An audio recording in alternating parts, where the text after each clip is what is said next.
السلام علیکم، میں ہوں فیصل احمد اور یہ ہے میرا یوٹیوب پیج مسٹر فنفل۔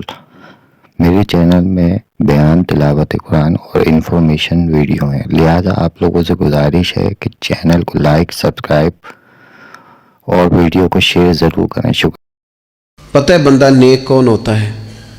جس کی تنہائی نیک ہوتی ہے، جو اکیلے میں نیک ہوتا ہے۔ تنہائی جس کی پاک صاف ہوتی ہے، اصل میں وہ بندہ نیک ہوتا ہے۔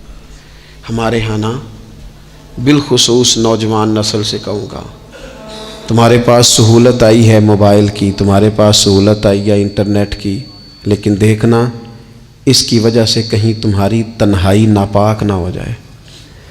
دیکھنا اس کی وجہ سے کہیں تمہارا وہ اکیلے میں جو تمہارا رب رسول سے رشتہ جڑنا چاہیے تھا، سجدے کا نور ہونا چاہیے تھا، اچھی منصوبہ بندی کرنی چاہیے تھی، وہ میلا کچیلا نہ ہو جائے۔ تنہائی جس بندے کی پاک ہوتی ہے وہ نیک ہوتا ہے۔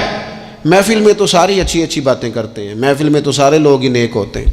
یہ صحیح بخاری میں حدیث ہے، نبی اکرم صلی اللہ تعالیٰ علیہ وسلم نے فرمایا، میں اپنی امت کے کچھ ایسے لوگوں کو جانتا ہوں جو قیامت کے دن تہامہ پہاڑ کے برابر نیکیاں لے کے آئیں گے۔ تہامہ پہاڑ تھا ایک بڑا سفید رنگ کا، اس پہاڑ کے برابر وہ نیکیاں لے کے آئیں گے، لیکن فرمایا اللہ تعالیٰ ان کی نیکیوں کو ہوا میں اڑا دے گا۔ حضرت ثوبان رضی اللہ تعالیٰ عنہ نے عرض کی، یا رسول اللہ صلی اللہ تعالیٰ علیہ وسلم، ہمیں یہ معاملہ کھول کر بیان کر دیں۔ حضور علیہ الصلوۃ والسلام فرمانے لگے، وہ راتوں کو عبادت بھی کرتے ہیں، اللہ کی بارگاہ میں بھی حاضر ہوتے ہیں، لیکن فرمایا ان لوگوں کا مسئلہ یہ ہے، ان کا نقصان یہ ہے، گھاٹا اور خسارہ یہ ہے کہ جب وہ اکیلے ہوتے ہیں تو رب کی حرمتوں کو پامال کرتے ہیں، دین کی حدوں کو توڑتے ہیں، تنہائیوں میں رب کی نافرمانی کرتے ہیں۔ نتیجہ کیا نکلتا ہے کہ وہ جو لوگوں کے بیچ نیکیاں کی ہوتی ہیں، نمازیں پڑھی ہوتی ہیں، عبادتیں کی ہوتی ہیں، صدقات کی ہوتے ہیں، وہ بھی ضائع ہو جاتے ہیں۔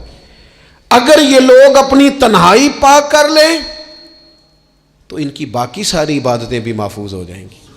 اپنی تنہائی پر توجہ دیں، اپنی بالخصوص نوجوانوں، میری آپ سے بڑی درد مندانہ اپیل ہے، اپنی تنہائی میں نا رب کی بارگاہ میں حاضر ہو، اچھے ارادے کرو، اچھی منصوبہ بندی کرو، لمبی دعائیں مانگو۔ اکیلے جب ہو تو پھر نا وضو کر کے رسول پاک کی بارگاہ میں درود و سلام پڑھو، دلوں کو قوت ملے گی، حافظے مضبوط ہوں گے، تمہارے چہروں پر روشنی آئے گی۔